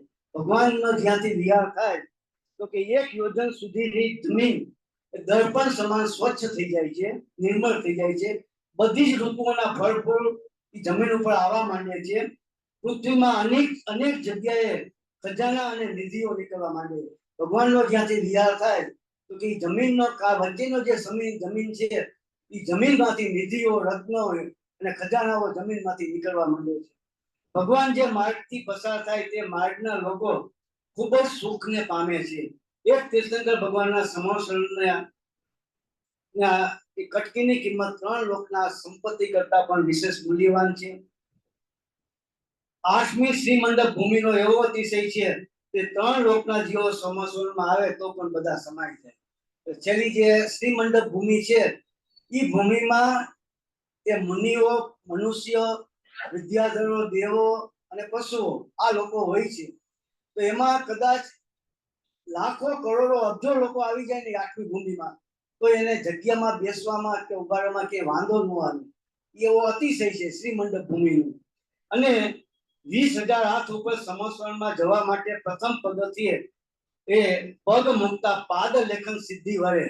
સમોસણનું ભગવાનનું 20,000 હાથ ઉપર હોય છે એટલે અહીંયા પગથિયા હોય છે. એ પેલા પગથિયે પગ મૂકો એ પાદ લેખન સિદ્ધિ વળે, જે એક્સેલેટર હોય છે ને આપણે ઉપર વયા જાય પેલા પગથિયે પગ મૂકે એટલે એ જીવ સીધો ઉપર ભગવાનના સમોસણના ઉપર ચાલ્યો જાય છે અને પાદ લેખન સિદ્ધિ કહેવામાં આવે છે. ઇન્દ્ર બાળ તીર્થંકર નો જન્મ થાય એટલે ભગવાનનો જે જન્મ થાય ત્યારે એમના જમણા પગના અંગૂઠામાં એમનું ચિહ્ન હોય છે, એનું લાંછન હોય છે. આ સુપાર્શ્વનાથ ભગવાનનું સ્વસ્તિક લાંછન છે. તો ભગવાનનો જ્યારે જન્મ થાય ત્યારે એના જમણા પગના અંગૂઠામાં એ લાંછન સ્વસ્તિક હોય અને ઇન્દ્ર છે એ ભગવાનનું લાંછન નક્કી કરે છે કે આ સ્વસ્તિક ભગવાન સ્વસ્તિક છે એ સુપાર્શ્વનાથ ભગવાનનું છે, આ શંખ છે એ નેમિનાથ ભગવાનનું છે, આ બળદ છે એ ઋષભદેવ ભગવાનનું છે. તો એ ઇન્દ્ર દ્વારા નક્કી થાય છે એ લાંછન અને ભગવાનના જમણા પગના અંગૂઠામાં ઇન્દ્ર જોવે છે જન્મ થાય ત્યારે અને એનું લાંછન નક્કી કરે. આપણે બધા ભગવાનના ઓલામાં નીચે આપણે લાંછન હોય છે, આપણે જોઈએ છીએ. અને એ દિવ્ય ધ્વનિ આ રીતે હોય છે. પછી ભગવાનના સમોસણનો જ્યારે સમય પૂરો થાય, ભગવાનનું કેવળ જ્ઞાન થયું અને ભગવાન જ્યારે મોક્ષે જવાના હોય ત્યારે એ ભગવાનનો જે સમોસણમાં છે ત્યાંથી નીચે આવે છે. નીચે આવે અને તરત જ એનો દેહ છે એ નીચે રહી જાય છે અને એનો આત્મા છે સમ શ્રેણીએ એ જગ્યાએ ઉપરમાં સિદ્ધાલયમાં બિરાજે છે. સિદ્ધાલયમાં માથા બધાના એક સરખા હોય. ભગવાન ખરગાસણ હોય કે ઓલામાં હોય પદ્માસનમાં હોય પણ બધાના માથા એક ઉપર સરખા હોય. પછી નીચેના એ જે વિસ્તાર છે એ ઓછો વધતો હોઈ શકે પણ ઉપરના માથા બધા એક સમાન સિદ્ધાલયમાં એક સમાન બધાના હોય. તો જ્યાંથી ભગવાન નિર્વાણ પામે એ જગ્યાએથી ઉપર સિદ્ધાલયમાં ભગવાન બિરાજે છે અને જ્યાં ભગવાન નિર્વાણ પામે એ જગ્યાએ ભગવાનનું જે શરીર પરમ ઔદારિક શરીર હોય એ વિખરાઈ જાય છે અને નખ અને કેસ જે બાકી રહે છે એ ભગવાનનું નિર્વાણ થાય એટલે ભગવાનના ઇન્દ્રનું આસન કંપવા માંડે છે અને ઇન્દ્રને ખબર પડે છે કે આ ભગવાનનું નિર્વાણ થયું. ઇન્દ્રાણી હજારો લાખો દેવો બધા ભગવાનનો નિર્વાણ મહોત્સવ મનાવવા આવે છે અને અહીંયા ભગવાનને જ્યાં નિર્વાણ થયું ત્યાં ભગવાનની નિર્વાણ પૂજા કરે છે અને પછી એ અગ્નિકુમાર દેવ છે એ ભગવાનના જે નખ અને કેસ હોય એના પોતાના અગ્નિ જે મુગટ છે એમાંથી અગ્નિ પ્રગટ કરી અને નખ અને કેસ છે એનો અગ્નિ સંસ્કાર કરે છે અને એમાં જે રાખ વધે એ રાખ ને બધા દેવો લઈ પોતાના મસ્તક ઉપર ચડાવી ભગવાનની પૂજા કરી ત્યાં વંદન કરી જગ્યા ઉપર વંદન કરી અને ઇન્દ્ર દેવો બધા કે પોતપોતાની જગ્યાએ ચાલ્યા જાય છે. તો આ રીતે ભગવાનના પંચ કલ્યાણ આ રીતે એનો મહિમા ભગવાનનો હોય છે. હવે આપણે જે વાત થઈ કે ભાઈ નિર્વાણ ક્ષેત્ર છે ભગવાનનું ત્યાં તીર્થંકર ભગવાન નિયમથી જ્યાં મોક્ષે જાય છે તો કે એ સમય શિખર તીર્થ ઉપર એ જે 20 ભગવાન મોક્ષે ગયા એમાં ભગવાનની સાથે ઈ ટૂંક ઉપરથી ઈ ભગવાન જ્યાંથી મોક્ષે ગયા અહીંયા ટૂંક કહેવાય. આપણે ત્યાં જોયું છે કે ભગવાનને દેરી હોય નાની, ભગવાનની પ્રતિમા નથી હોતી સમય શિખરમાં, દેરી નાની બનાવેલી દેરીમાં અહીંયા નીચે ભગવાનના પગલા હોય એના ચરણ હોય તો અહીંયા ભગવાન ત્યાંથી મોક્ષે ગયા ઈ છે અને ઈ સ્થાન ઇન્દ્ર નક્કી કરે છે. આ ભગવાનનું નિર્વાણ ક્ષેત્ર છે એ ભગવાન ક્યાંથી મોક્ષે ગયા ઈ સ્થાનની નક્કી એ ઇન્દ્ર દ્વારા એ નક્કી થાય છે. અહીંયાથી ભગવાન મોક્ષે ગયા છે. તો અહીંયા ભગવાન જે મોક્ષે ગયા તો અહીંયાથી કેટલા જીવો મુનિઓ મોક્ષે ગયા છે અત્યારના 20 તીર્થંકર ભગવાનમાં. તો અજીતનાથ ભગવાનની ટોક જ્યાં અજીતનાથ ભગવાન જ્યાંથી મોક્ષે ગયા ઈ ટોક ઉપરથી 1 અબજ ને 80 કરોડ 54 લાખ મુનિઓ ઈ જગ્યાએથી મોક્ષે ગયા છે. અભિનંદનનાથ ભગવાન જ્યાંથી મોક્ષે ગયા ઈ ટોક ઉપરથી 72 કોડાકોડી 70 કરોડ 36 લાખ 42 હજાર 700 મુનિઓ ત્યાંથી મોક્ષે ગયા છે. પછી સુપાર્શ્વનાથ ભગવાન 49 કોડાકોડી 84 કરોડ 72 લાખ 7,742 મુનિઓ ઈ ટૂંક ઉપરથી મોક્ષે ગયા છે.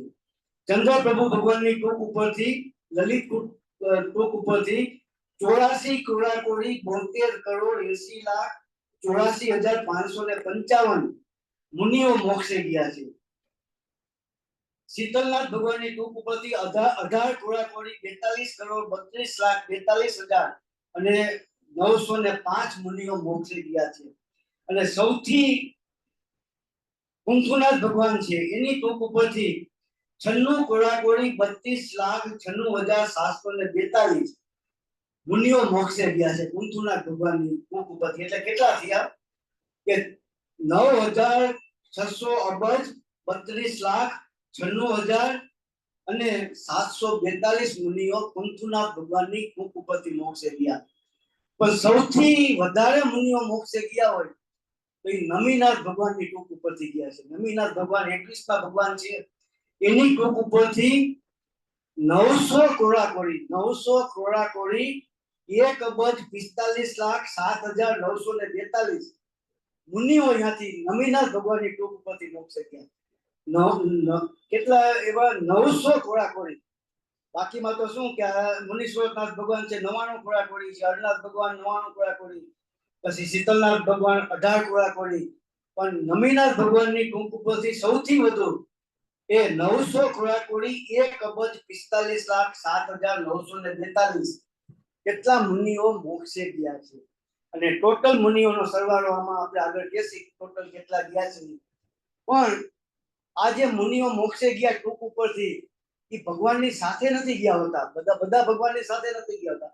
પણ આ જે ચોથો કાળ 1 કોડાકોડી સાગરોપમનો કાળ છે એટલા કાળ દરમિયાન ઈ ટૂંક ઉપરથી મુનિઓ મોક્ષે ગયા હોય છે. 1 કોડાકોડી સાગરોપમના કાળમાં ઈ ટૂંક ઉપરથી આટલા મુનિઓ મોક્ષે ગયા હોય છે. પછી સમય શિખરનો મહિમા વર્ણવતા ગુરુદેવનો એ આત્મધર્મમાં લગભગ એમાંથી મેં લીધું છે, બહુ યાદ નથી મને. એમાં ગુરુદેવે જે સમય શિખરનો મહિમા કર્યો છે એ આપણે જોઈએ કે તીર્થનો ઘણો મહિમા છે. આ ભવ સમુદ્ર જેનાથી તરાય તેને તીર્થ કહેવાય છે. સમ્યક દર્શન જ્ઞાન ચારિત્ર વડે સંસારથી તરાય છે, તેથી તે રત્નત્રય ખરું તીર્થ છે. અને એવા રત્નત્રય ધારક સંતો મુનિઓ તીર્થંકરો જ્યાં વિચર્યા હોય તે ભૂમિ પણ તીર્થ છે.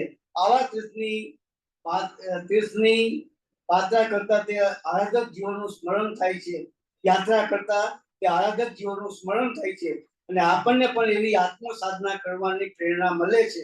સમય શિખર એ આપણા જૈન ધર્મનું સૌથી મહાન તીર્થ છે. તે સિદ્ધ ક્ષેત્ર છે. 20 તીર્થંકર ભગવંતો અને અબજો કરતા પણ વધુ જીવો ત્યાંથી સિદ્ધ પદ પામ્યા છે. આ તીર્થ અત્યંત રમણીય, ગંભીર, ઉપશાંત વાતાવરણથી ભરપૂર છે. એની યાત્રા કરતા મુમુક્ષુને પગલે પગલે સિદ્ધોનું સ્મરણ થાય છે, રત્નત્રય ધારક સંતોનું બહુમાન જાગે છે, અને પોતાને પણ તે માર્ગે જવાની ઉર્મિ જાગે છે. આ સિદ્ધિધામની છાયામાં જઈએ એટલે જાણે કે સિદ્ધ ભગવંતોની નજીક આવ્યા હોય એવું લાગે છે. હે ભવ્ય, જીવનમાં સદાય રત્નત્રય તીર્થની ભાવના કર, અને એના વડે આ ભવ સમુદ્રને તર. આ પૂજ્ય ગુરુદેવ શ્રી આ વાસ્તુ કહેલી છે કે લગભગ આત્મધર્મમાં મારા ખ્યાલ મુજબ આવેલી હતી, એમાંથી મેં આ લીધેલી છે. ગુરુદેવે સમય શિખરનો કેટલો મહિમા કર્યો છે. હવે સમય શિખરનો આપણે મહિમા વિચાર કરીએ છીએ કે જૈન ધર્મમાં સમય શિખર સમાન બીજું સૌથી મોટું તીર્થ કોઈ નથી. કારણ કે ત્યાંથી 20 તીર્થંકર ભગવાન મોક્ષે ગયા, અને અસંખ્યાત મુનિઓ ત્યાંથી મોક્ષે ગયા છે. એટલે બીજા નંબરનું તીર્થ છે એ માંગી તુંગી કહેવાય છે. ત્યાં 99 કરોડ મુનિઓ મોક્ષે ગયા છે. પણ એના કરતા સમય શિખરમાં જોઈએ તો 20 તીર્થંકર ભગવાન અને અસંખ્યાત કેટલાય મુનિઓ અહીંયાથી મોક્ષે ગયા છે. એટલે સૌથી મોટામાં મોટું તીર્થ હોય તો એ સમય શિખરનું તીર્થ છે. અયોધ્યા, સમય શિખર, અને આપણે વાત થઈ કે મેરુ પર્વત, એ ત્રણની કે શાશ્વત તીર્થ છે ત્રણેય, અને એની નીચે સ્વસ્તિક રહેલા છે. જ્યારે ભગવાન મોક્ષ પધારે છે ત્યારે ઇન્દ્રો આવીને નિર્વાણ કલ્યાણક મહોત્સવ ઉજવે છે, અને નિર્વાણ સ્થાન ઉપર વજ્ર ચરણ ચિહ્ન કોતરે છે. આ ભગવાન તીર્થંકર ભગવાન જ્યારે નિર્વાણ પામે ત્યારે ઇન્દ્રો અને દેવો બધા આવી ત્યાં આપણે વાત થઈ નિર્વાણ કલ્યાણકની પૂજા થાય છે, અને ઇન્દ્ર પોતે જે જગ્યા ઉપરથી ભગવાન નિર્વાણ પામ્યા હોય ત્યાં એ વજ્ર વડે ત્યાંનું એનું જમીનને એટલી ખોદે છે, એટલી એ વજ્ર વડે એને ચરણ ચિહ્ન નક્કી કરે છે. ત્યાં ભગવાનના પગલા ત્યાં ઇન્દ્ર દ્વારા નક્કી થાય છે. અને અત્યારના હુંડાસોની કાળમાં 5 તીર્થંકર ભગવાનનો અયોધ્યામાં જન્મ થયો છે, અને 20 તીર્થંકર સમય શિખરથી મોક્ષ ગયા છે. સમય શિખરની મધ્યમાં ગૌતમ ગંધર્વ ભગવાન. આ સમય શિખર ઉપર જાય આપણે તો સૌથી પહેલા ગૌતમ ગંધર્વ ભગવાન, પછી કુંકુનાથ ભગવાનની કૃપ આવે છે, અને પૂર્વમાં 14 ટૂંક છે, તેમાં ચંદ્રપ્રભુ ભગવાનની ટૂંક એ સૌથી ઊંચી છે, અને બાકીની પશ્ચિમ તરફ એટલે પૂર્વમાં 14 અને પશ્ચિમમાં કુલ 9 ટૂંક છે, તેમાં પાર્શ્વનાથ ભગવાનની ટૂંક એ સૌથી ઊંચામાં ઊંચી ટૂંક છે. પૂર્વમાં 14 અને પશ્ચિમમાં 9 ટૂંક આવેલી છે. એમાં સૌથી ઊંચામાં ઊંચી ટૂંક હોય તો એ પાર્શ્વનાથ ભગવાનની ટૂંક છે. ભરત ક્ષેત્રના બીજા કોઈ ક્ષેત્ર કરતા સમય શિખરથી અસંખ્ય ગણા સિદ્ધ ભગવાન મોક્ષે ગયા છે. વિચાર કરો કે આ તીર્થંકર ભગવાનનો આપણે મહિમા જોયો. એક તીર્થંકર ભગવાનનો કેટલો મહિમા. ઇન્દ્રો, સૌધર્મ ઇન્દ્ર અને હજારો દેવો પોતે આમ ગરુડિયાની જેમ તીર્થંકર ભગવાનના ચરણોમાં આમ નાચતા હોય, રમતા હોય, દેવો અને ઇન્દ્રો પોતે. હવે એ 3 લોકના નાશ અને એના નિમિત્તે એક તીર્થંકર ભગવાનનો જન્મ થાય એટલે જગતના અસંખ્ય જીવો નિયમથી આત્મહિતને પામે એવો તીર્થંકર ભગવાનનો અતિશય હોય છે. તો એ તીર્થંકર ભગવાનની નિર્વાણ ભૂમિ અનાદિથી આજ સુધી, અનાદિ એટલે કેટલો કાળ, તો કે આવી કેટલી ચોવીસી ગઈ, તો કે અનંતી ચોવીસી ગઈ. તો અનંતી ચોવીસીમાંથી જેટલા તીર્થંકરો થયા એ બધા જ તીર્થંકરો આ ભૂમિ ઉપરથી મોક્ષે થયા છે. તીર્થંકર અનંતા ગયા છે, અને એના કરતા અનંત ગણા મુનિઓ એ જગ્યા ઉપરથી મોક્ષે પધાર્યા છે. એ ભૂમિની સૌથી વધુમાં વધુ તીર્થંકરો અને મુનિઓ જ્યાં મોક્ષ પધાર્યા હોય એવું જો કોઈ ક્ષેત્ર હોય જગતમાં તો એ સમય શિખરનું ક્ષેત્ર છે. સૌથી વધુ ત્યાંથી સિદ્ધ દશાને જીવો પામ્યા છે. અનંત તીર્થંકર ભગવંતોના સંવત્સર આ ભૂમિ ઉપર આવેલા હોય છે, અને આ ભૂમિ ઉપર અનંત તીર્થંકર ભગવાનની દિવ્ય ધ્વનિ છૂટેલી છે. વિચાર કરો કે આ બધા તીર્થંકર ભગવાન અહીંથી મોક્ષે જાય એટલે નિયમથી એનું સંવત્સર ત્યાં આવે ભગવાનનું, અને સમોસણ આવે એટલે ભગવાનની દિવ્ય ધ્વનિ પણ અહીંયા છૂટી હોય. તો આ ભૂમિ ઉપર તીર્થંકર ભગવાનના સમોસણ બધા આવેલા છે, બધા જ ભગવાનના, અને ભગવાનની દિવ્ય ધ્વનિ પણ આ ભૂમિ ઉપર, સમ્ય શિખરની ભૂમિ ઉપર એ ભગવાનની દિવ્ય ધ્વનિ પણ અહીંયા છૂટેલી છે. પછી આ ભૂમિ ઉપરથી એક તીર્થંકર ભગવાનની ટૂંક ઉપરથી અસંખ્યાત મુનિ મોક્ષે ગયેલ છે. અને આ શ્રમ શ્રેણીએ અનંતા સિદ્ધ ભગવાન બિરાજી રહ્યા છે. અને ભવિષ્યમાં પણ આ જ ભૂમિ ઉપરથી અનંતા તીર્થંકર અને અનંતા મુનિઓ આ ભૂમિ ઉપરથી મોક્ષે જવાના છે. વિચાર કરો, આપણે ગુરુદેવ અને માતાજીએ આ સોનગઢમાં 45 વર્ષ સુધી આત્માની સાધના કરી. આપણે તીર્થ ક્ષેત્ર કહેવાય ને કે ગુરુદેવ માતાજી અહીંયા આત્માની સાધના કરી. તો આપણા માટે એ તીર્થ ક્ષેત્રનું કેટલું મહત્વ છે કે આપણા ગુરુદેવ માતાજી એમને આ સોનગઢની ભૂમિ ઉપર 45 વર્ષ સુધી રહી અને આત્માની સાધના કરી. એ આપણા માટે મોટું તીર્થ ક્ષેત્ર છે.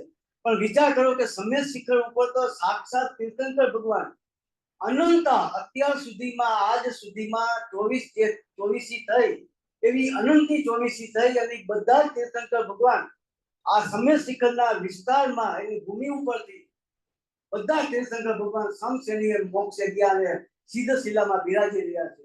અને એ તીર્થંકરની અકેટ તીર્થંકરની સાથે અસંખ્યાત મુનિઓ ઈ ટૂંક ઉપરથી એ બધા મુનિઓ મોક્ષે ગયા છે. એ સિદ્ધ શિલામાં અહીંયા વિચાર કરો કે સમ્ય શિખરની ભૂમિ હોય, ત્યાં સમ શ્રેણીએ સિદ્ધ ભગવાન બિરાજતા હોય, અનંતા સિદ્ધ ભગવાન, અનંત સિદ્ધ ભગવાન એ સમ શ્રેણીએ ભગવાન બિરાજતા હોય છે. એટલે ગુરુદેવ કહે છે કે આ સમ્ય શિખરમાં આવી જાણે સિદ્ધ ભગવાન આમ આપણને નજર સમક્ષ આમ તરે એમ એવું લાગે આપણને. આ ભૂમિ ઉપર અનેક વૃદ્ધિધારી મુનિઓએ આહારદાન લીધેલ છે. અનેક મુનિઓએ અહીં શાસ્ત્રની રચના કરેલ છે અને આત્માની સાધના કરે છે. તીર્થંકર ભગવાન જ્યાં બિરાજતા હોય ત્યાં મુનિઓ પણ હોય, શ્રાવકો પણ હોય. તો આ સમ્ય શિખરની ભૂમિ ઉપર કેટલાય મુનિરાજ, અસંખ્યાત અનંત મુનિઓએ આહારદાન પણ લીધેલું હોય અને શાસ્ત્રની રચના આ ભૂમિ ઉપર, સમ્ય શિખરની ભૂમિ ઉપર અનંતા મુનિઓએ એ શાસ્ત્રની રચના કરેલી છે. પછી 45 લાખ યોજનની સિદ્ધ શિલામાં એટલે કે 2.5 દ્વીપમાં બધા ક્ષેત્રે સિદ્ધ ભગવાન બિરાજમાન છે. સિદ્ધ શિલાનું 1 ઇંચનું પણ એવું સ્થાન નથી કે જ્યાં સિદ્ધ ભગવાન બિરાજમાન ન હોય. પરંતુ સમ્ય શિખરની ભૂમિના ઉપરના ભાગે એક ક્ષેત્રે અનંતા સિદ્ધ ભગવંતો બિરાજી રહ્યા છે. વળી સમ્ય શિખર સામાન્ય મુનિવરોની નહીં પરંતુ અનંતા તીર્થંકર ભગવંતોની નિર્વાણ ભૂમિ છે. આ અનંતા તીર્થંકર ભગવંતો અને સામાન્ય અનંતા મુનિઓની આ નિર્વાણ ભૂમિ છે. એટલે 45 લાખ યોજનનો જે વિસ્તાર છે સિદ્ધ શિલાનો, એમાં સૌથી વધુમાં વધુ સિદ્ધ ભગવાન બિરાજતા હોય તો આ સમ્ય શિખરની જે ભૂમિ છે એની ઉપરમાં સમ શ્રેણીએ અનંતા સિદ્ધ ભગવંતો એ બિરાજી રહ્યા છે. સમ્ય શિખર મહાત્મયમાં લખ્યું છે કે જે ભવ્ય અને અતિ પુણ્યશાળી જીવ હોય એને આવા સમ્ય શિખરની યાત્રા કરવાનો લાભ મળે છે. એમાં પણ એની ભવ્યતા અને પાત્રતા હોવી જોઈએ. સમ્ય શિખર ઉપર સમ શ્રેણીએ અનંતા સિદ્ધ ભગવંતો બિરાજે છે તેવું સ્મરણ થતા અને નિહાળતા પોતાનો આત્મા પણ સિદ્ધ પરમેશ્વરી જેવો છે તેનો વિશ્વાસ આવે છે. જીનપદ સમાન નિજપદ છે તેની પ્રતીતિ થતા સિદ્ધ દશા પ્રગટ કરવાની પ્રેરણા મળે છે. સમ્ય શિખરની યાત્રા કરી તો આપણને પણ અહીંથી આ ભૂમિ ઉપરથી અનંતા ભગવંતો સિદ્ધ થઈ અને સમ શ્રેણીએ બિરાજમાન છે ઉપરમાં, તો આપણને પણ સિદ્ધ થવાની આપણને પ્રેરણા મળે છે. એવી ભાવના આપણામાં ઉત્પન્ન થાય છે. કરોડો ફૂટ સુધી સ્મશાન પર્વત અને ગુફામાં એકાગ્ર થઈ ધ્યાન કરવાથી જે ફળ પ્રાપ્ત થાય છે એનાથી અધિક ફળ સમ્ય શિખરના ભાવથી દર્શન કરવાથી એનું ફળ પ્રાપ્ત થતું હોય છે. સમ્ય શિખર પર્વત ઉપર વિતરાગ સિદ્ધ પરમેશ્વરીને નિહાળતા તેમને પ્રગટ કરે 8 ગુણોનું તથા પ્રગટ કરે અનંત ગુણોનું પરિપૂર્ણ સામર્થ્ય પ્રગટ કરે છે. તેનો ખૂબ મહિમા આવે છે. પોતાનામાં પણ શુદ્ધ દશા પ્રગટ કરવાની ભાવના ઉત્પન્ન થાય છે અને વૈરાગ્યની વૃદ્ધિ થાય છે. આ સિદ્ધ ક્ષેત્ર ઉપર 20 તીર્થંકર ભગવાન અને મુનિઓ કેટલા છે આપણે જોયું ને, નમીનાથ ભગવાન સૌથી 900 કોડાકોડી મુનિઓ અહીંયાથી મોક્ષે ગયા. ટોટલ 20 ભગવાનની જે ટૂંક છે એમાંથી ટોટલ કેટલા થયા તો કે 20 તીર્થંકર ભગવાન અને 1648 કોડાકોડી 12 અબજ 31 કરોડ 71 લાખ 73,475 મુનિ આ સમ્ય શિખરની ભૂમિ ઉપર વર્તમાન અવસર પડી કાળમાંથી મોક્ષે ગયા છે. ત્યાંથી એ 1648 કોડાકોડી 12 અબજ 31 કરોડ 71 લાખ 73,475 મુનિ અને 20 તીર્થંકર ભગવાન અહીંયાથી મોક્ષે ગયા. એક ખાલી સામાન્ય મુનિરાજ ભગવાન મોક્ષે ગયા હોય ને એને પણ સિદ્ધ ક્ષેત્ર કહેવાય. અને એ ભૂમિ પણ પવિત્ર. શાસ્ત્રમાં એવું કીધું છે કે તીર્થ ભૂમિ હોય ને, આ તો સિદ્ધ ક્ષેત્ર છે, પણ સામાન્ય તીર્થ ભૂમિ હોય ને તો અહીંયાની વિષ્ટા છે એ પણ પવિત્ર છે એવું શાસ્ત્રમાં આવે છે. આ તીર્થ ક્ષેત્ર હોય, સિદ્ધ ક્ષેત્ર હોય, અહીંયાની વિષ્ટા હોય ને એને પણ પવિત્ર કહેવામાં આવી છે. તો અહીંયાથી તો આ 1648 કોડાકોડી 12 અબજ 31 કરોડ 71 લાખ 31 કરોડ 71 લાખ 73,475 મુનિ અને 20 તીર્થંકર ભગવાન અહીંથી મોક્ષે ગયા. સમ્ય શિખરના એકવાર ભગવાનની ટોપ ઉપર રહેલ ચરણ પાદુકાના ભાવથી દર્શન પૂજા પ્રદક્ષિણા આદિ કરવામાં આવે તો તેનાથી અકલ્પનીય પુણ્યની પ્રાપ્તિ થાય છે, ઉપાર્જન થાય છે. ભગવાનની ટોપ લોકમાં રહેલ ચરણ પાદુકાને અર્ઘ અને ફળ ચડાવવાથી આશ્ચર્યજનક લોકમાં કીર્તિ પ્રાપ્ત થાય છે તથા ઉત્તમ પ્રકારના ભોગોની પ્રાપ્તિ થાય છે. સમ્ય શિખરની ભૂમિ ઉપર પંચ પરમેષ્ઠી ભગવાન નજર સામે તરવરે છે. પાંચેય પરમેષ્ઠી ભગવાનના દર્શન અહીં થાય છે. સમ્ય શિખરની આપણે જાત્રા કરી એટલે પાંચેય પરમેષ્ઠી ભગવાનનું સ્મરણ અહીંયા આવી જાય છે. એક તો સિદ્ધ ભગવાન ઉપરમાં બિરાજમાન છે, ત્યાં આપણને પ્રત્યક્ષ એનો અનુભવ છે કે સમશ્રેણી અનંતા સિદ્ધ ભગવાન બિરાજે છે. બીજું, આ ભૂમિ ઉપર અનંતા તીર્થંકર ભગવાનના સમોસણ આવેલા છે, એટલે ઈ સમોસણના પણ આપણે દર્શન કરી શકીએ. અને આ ભૂમિ ઉપર એ આચાર્ય ઉપાધ્યાય અને સાધુ એ મુનિરાજે પણ પોતાની આત્માની સાધના કરી છે, શાસ્ત્રની રચના કરી છે, એટલે એમનું પણ આપણને સ્મરણ થાય. એટલે પાંચેય પરમેશ્વરનું સ્મરણ આ સમ્ય શિખરની ભૂમિ ઉપર આપણે પગ મૂકી એટલે પાંચેય પરમેશ્વરનું સ્મરણ આપણને થાય છે. સમ્ય શિખરની ભૂમિની રજ એટલે કે ધૂળ એ પણ એટલી પવિત્ર છે કે એને માથા ઉપર ચડાવવામાં આવે તો અનેક ભવોના સંચિત કરેલા પાપ કર્મ નાશ પામી જાય. એ ભૂમિની એટલી પવિત્રતા છે સમ્ય શિખરની, એની જે ભગવાનની જે ટૂંક હોય એટલે બધે આટલું સમ્ય શિખર પવિત્ર છે. ત્યાંની ધૂળને તમે લઈને માથા ઉપર ચડાવો ને તો પણ કેટલાય ભવોના પાપ કર્મ નાશ પામી જાય. એટલી ભૂમિની પવિત્રતા, એટલી પવિત્રતા એ ભૂમિની છે. શ્રેનિક રાજા સમ્ય શિખરની યાત્રા માટે ગયેલ, પરંતુ યંત્ર જેવો સર્વત્ર અંધારો, ધૂળ વર્ષા, મેઘ વર્ષા, પથ્થર આદિથી શ્રેનિક રાજાને વિઘ્ન કરે છે અને યાત્રા થઈ શકતી નથી. કારણ કે શ્રેનિક રાજાને નરકનું આયુષ્યનો બંધ થયો હતો, એ યાત્રા કરવા ગયા રાજગૃહથી, પણ એ દેવોએ એને વિઘ્ન નાખ્યું, યાત્રા કરી શક્યા નહીં. એટલે એનો મતલબ કે જે ભવ્ય જીવો હોય, પાત્ર જીવો હોય, એને જ આવો સમ્ય શિખરની યાત્રા કરવાનો લાભ પણ એવા જીવોને જ પ્રાપ્ત થાય છે. આ ભૂમિનો એવો પ્રભાવ છે કે અશક્ત, વૃદ્ધ, રોગી લોકો પણ પોતાની ભાવના અનુસાર સરળતાપૂર્વક નિર્વિઘ્ન યાત્રા પૂરી કરે છે તથા જંગલ વિસ્તાર હોવા છતાં જંગલ પશુ પ્રાણી નુકસાન કરતા નથી. વિચાર કરો કે આપણે સમ્ય શિખર, આપણને અત્યારે એમ થાય કે ભાઈ સમ્ય શિખર આપણે તો નીચે નથી બેસી શકતા, તો આપણે આટલા પગથિયા કેવી રીતે ચડી શકીએ, આપણે ઉપર યાત્રા કેવી રીતે કરી શકીએ. પણ કુદરતી એવો પ્રભાવ છે કે આપણે એનો ભાવ કર્યો કે યાત્રા કરવી, ચાલો જેટલી થાય એટલી કરશે, આપણે પછી ડોલી કરી દેશું. પણ એ સમ્ય શિખરનો એવો મહિમા છે ને, એ તમે ત્યાં જાઓ ને એટલે કુદરતી રીતે યાત્રા એની મેળે થઈ જ જાય. ગમે એવા પગ દુખતા હોય, ગમે એવું હોય ને, મેં 3 વખત યાત્રા કરી છે. મારા ખરેખર નીચે બેસાતું નથી મારાથી, પણ ખબર નહીં કુદરતી શું થયા. છેલ્લી વખત વજુભાઈ સાહેબ ને અમે વઢવાણનો સંઘ ગયા હતા, મેં તો નક્કી કર્યું કે ડોલી સિવાય હું ખરેખર બેસી મારાથી, કારણ કે પગથિયે નથી ચડાતા. તો ભાઈ આ કીધું આટલી બધી કેવી રીતે થાય. હું ડોલી લઈ ગયો ભેગી, 5,000 રૂપિયા ની ડોલી મેં ભેગી રાખી. મેં કીધું મારાથી ચડી શકાશે નહીં. મેં ડોલી લીધી. મેં કીધું હવે થોડોક ચાલીને પછી ડોલીમાં બેસી જાય કીધું. પણ વિચાર કરો કે ડોલી મેં લીધી તો ઉપર એમનેમ ચડી ગયો, અને ઉપર ગયા પછી મને પોતાની એટલી હિંમત આવી કે મેં ઓલા કીધું ભાઈ હું હવે નીચે આ 12 કિલોમીટર ફરી લઈશ અને 12 કિલોમીટર નીચે 8 કિલોમીટર નીચે ઉતરી જઈશ. તું અહીંથી આ 5,000 રૂપિયા અને તું હવે વિદાય થા. હું ઉપર ચડીને નીચે ઉતરી ગયો. બીજું અમે જાત્રામાં ગયા હતા, બીજા અમારા ભત્રીજા અમે ગયા હતા. તો સામાન્ય રીતે 4 વાગે અહીંયા અંધારું થઈ જાય છે સમય શિખરમાં. 4 વાગે ને એટલે હાવ અંધારું, આખો જંગલ વિસ્તાર, કઈ દેખાય નહીં આપણને. અને આખો જંગલમાં આપણને એમ થાય કે વાઘ, સિંહ ને નોળિયા કેટલા જંગલી પશુ અહીં રહેતા હશે. અમે છેલ્લા 2, હું મારો ભત્રીજો છેલ્લા 2 ત્યાં 5:30 પોણા 6 સુધી તો ઉપર અમે પર્વત ઉપર હતા. અમે ભાવથી એવી આમ ભગવાનની ટોક ઉપર ભક્તિ કરીને અર્ઘ ચડાવીને આમ ખબર નહીં કે સમય ક્યાં પસાર થઈ ગયો. તો અહીંયા ઉપરમાં પોણા 6 વાગી ગયા, અંધારું એટલું થઈ ગયું કે આ કઈ દેખાય નહીં. કીધું અરે આ તો ઉપરમાં આટલું અંધારું થઈ ગયું, ત્યાં નીચે તો કોઈ માણસ દેખાય નહીં, બધા મોટે ભાગે 2:30 વાગે નીચે ઉતરી જાય.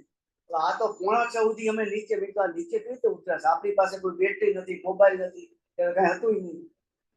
અને વિચાર કરો કુદરતી એમને અંધારામાં અમે નીચે ઉતરતા, કીધું શું થશે? આમ જેને કહેવાય કે જોખમ જ હતું કે આપણું શું થશે ખબર નહીં. પણ કુદરતી 7:30 વાગે અમે નીચે કોઈ પણ પ્રકારના વિઘ્ન વગર, કોઈ તકલીફ વગર એમને ઉતરી ગયો. એ સમય શિખરનો મહિમા છે. વિચાર કરો, એ ભૂમિની પવિત્રતા છે. અંધારું, ઘોર અંધારું, કઈ દેખાય નહીં, કોઈ એક માણસ નહીં. અમે ઉપરથી નીચે ઉતર્યા ને એક માણસ અમને ક્યાંય રસ્તામાં ભેગો નથી થયો. એમને અંધારામાં અમે ચાલ્યા આવ્યા. કીધું હવે જે થાય બીજો કોઈ છૂટકો નથી. પણ કુદરતી રીતે એ ભૂમિનો એવો પ્રતાપ છે કે કોઈ પણ પ્રકારના તકલીફ વગર, વિઘ્ન વગર એ ભૂમિ આપણે ઉતરી જાય છે. જગતમાં ભવ્ય જીવ અનંત છે, અભવ્ય જીવ અનંત છે.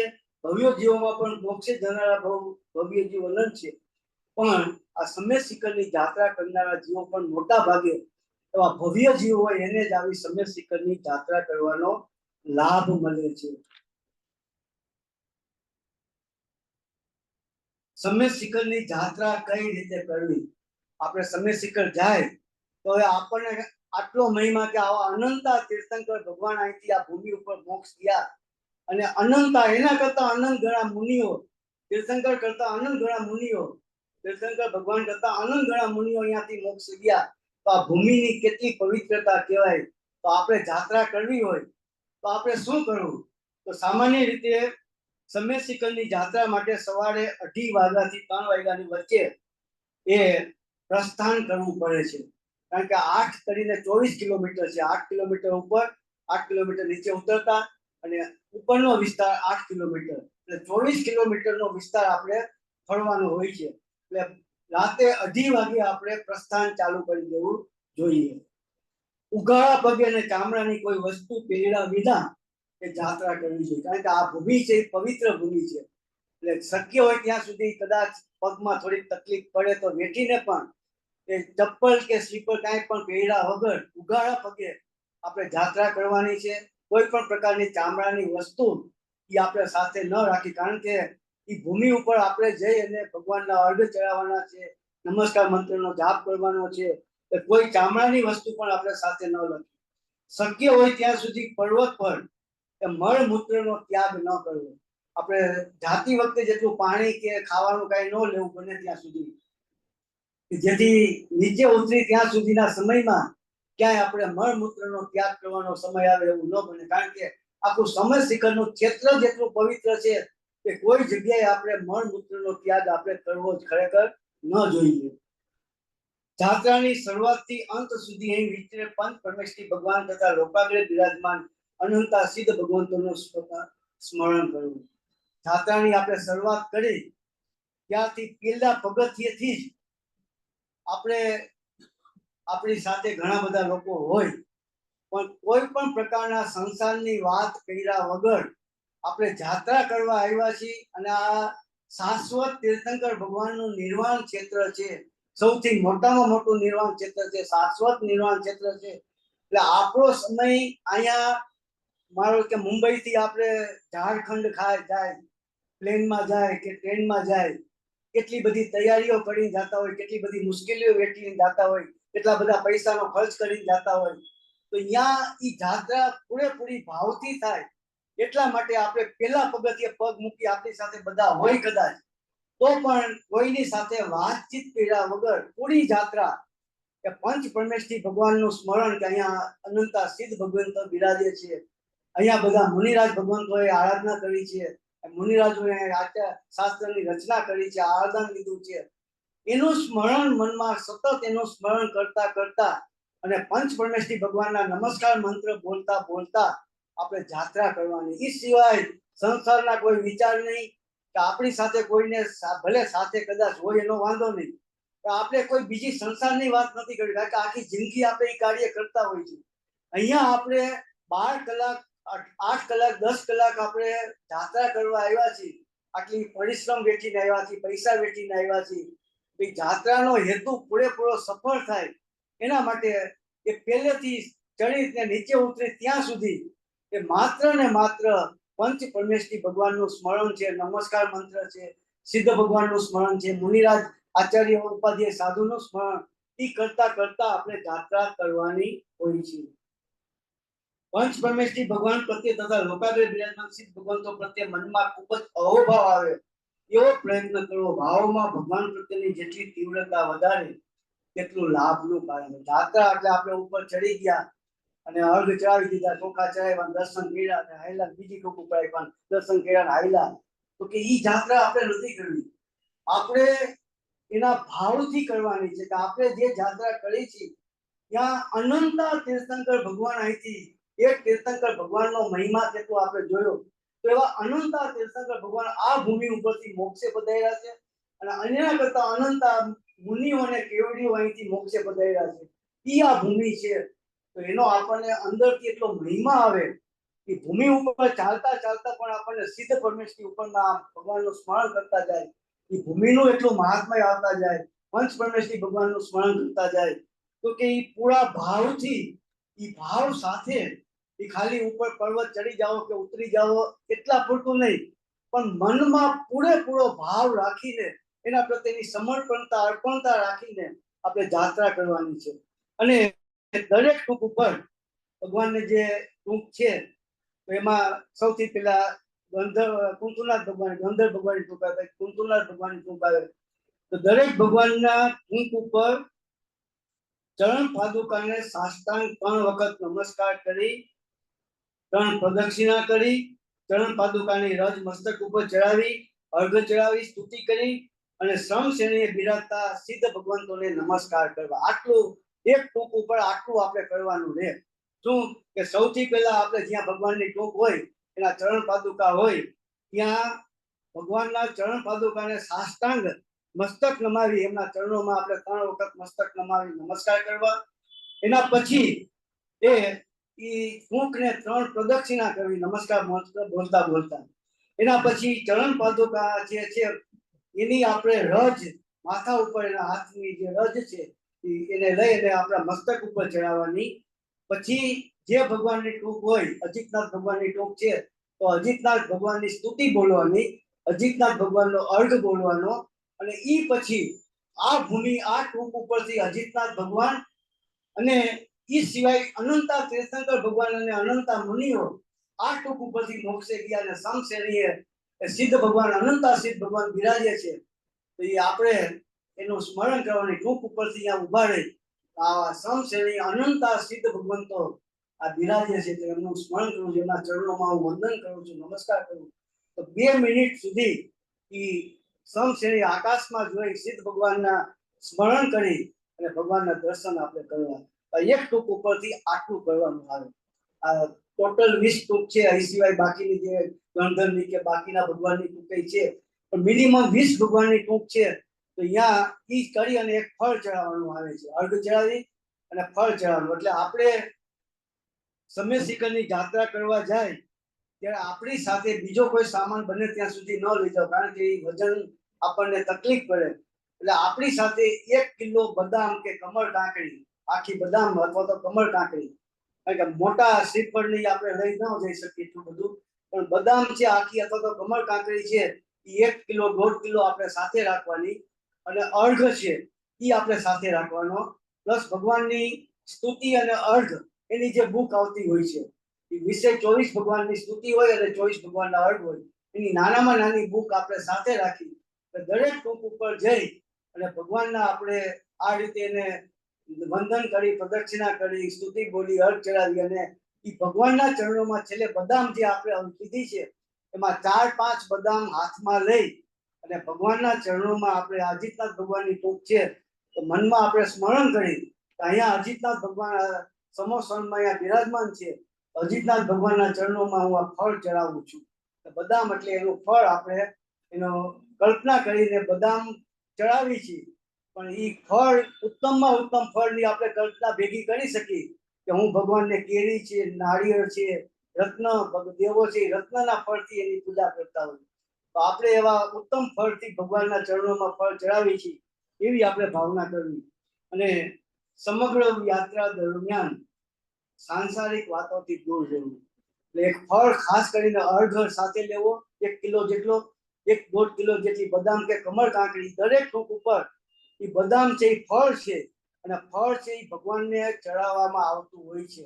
તો આપણે નાનામાં નાની આખી બદામ આવતી હોય તો એ આપણે 1.5 કિલો સાથે લઈ જાય અને દરેક ભગવાનની ટૂંક ઉપર 5-7 બદામ છે એ ભગવાનના ચરણોમાં આપણે ચડાવી અને અર્ઘ ચડાવી, સ્તુતિ બોલી, અર્ઘ ચડાવી, પ્રદક્ષિણા કરી, ભગવાનને સાષ્ટાંગ એના પગલાને નમસ્કાર કરી ચરણને, અને એના એ ભગવાનના ચરણની રજ છે એ મસ્તક ઉપર ચડાવી અને સમ શ્રેણીએ ભગવાન અજીતનાથ ભગવાન બિરાજમાન છે સિદ્ધશિલામાં, એની સાથે અસંખ્યાત મુનિઓ ગયા છે એ પણ સિદ્ધશિલામાં બિરાજમાન છે.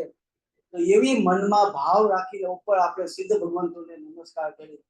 તો આવી આખી યાત્રામાં 12 કલાકની 10 કલાકની યાત્રા હોય તો આપણને એ ભગવાનના મહિમા પૂર્વક આ ક્ષેત્ર છે એની પવિત્રતા, એની મહાનતા કેટલી છે એનો આપણે બરાબર ખ્યાલ રાખી અને યાત્રા કરવી જોઈએ તો એનું આપણને ઉત્કૃષ્ટ પ્રકારનું ફળ મળે. જો આ ખાલી પુણ્યનો ઉપાર્જન નથી, આ યાત્રા કરવી પુણ્યનું ઉપાર્જન માટેની વાત નથી, પુણ્ય તો બંધાય જ છે, ઉત્કૃષ્ટ પુણ્ય. આપણે જોયું કે ભગવાનના ખાલી ટૂંક ઉપર જઈને એના ચરણોમાં તમે મસ્તક નમાવો ને તો કેટલાય ભવોના પાપ કર્મનો નાશ પામી જાય એવી આ પવિત્રતા, એની ભૂમિની એટલી પવિત્રતા છે. કારણ કે અનંતા તીર્થંકર ભગવાન આ ભૂમિ ઉપરથી મોક્ષે ગયા, એના દરેક ટૂંક ઉપર જઈ ભગવાનની જે ધૂળ હોય, રજ હોય એને પણ આપણે માથા ઉપર ચડાવી, દરેક ટૂંક ઉપર જ્યાં જ્યાં ગયા હોય ત્યાં જમીનમાંથી ધૂળ લઈ તો કે અહીંયા ભગવાન અહીંથી નિર્વાણ પામ્યા છે તો એ દેવો પણ એની ધૂળને માથા ઉપર ચડાવે તો આપણે એ લઈ માથા ઉપર ચડાવી. તો એ રીતે ભગવાનની આ સમ્ય શિખરની ભગવાનના મહિમા પૂર્વક આખી જાત્રા આપણે કરવાની તો એ જાત્રાનું યથાર્થ ફળ અને સાચી જાત્રા આપણે કઈ કહેવાય.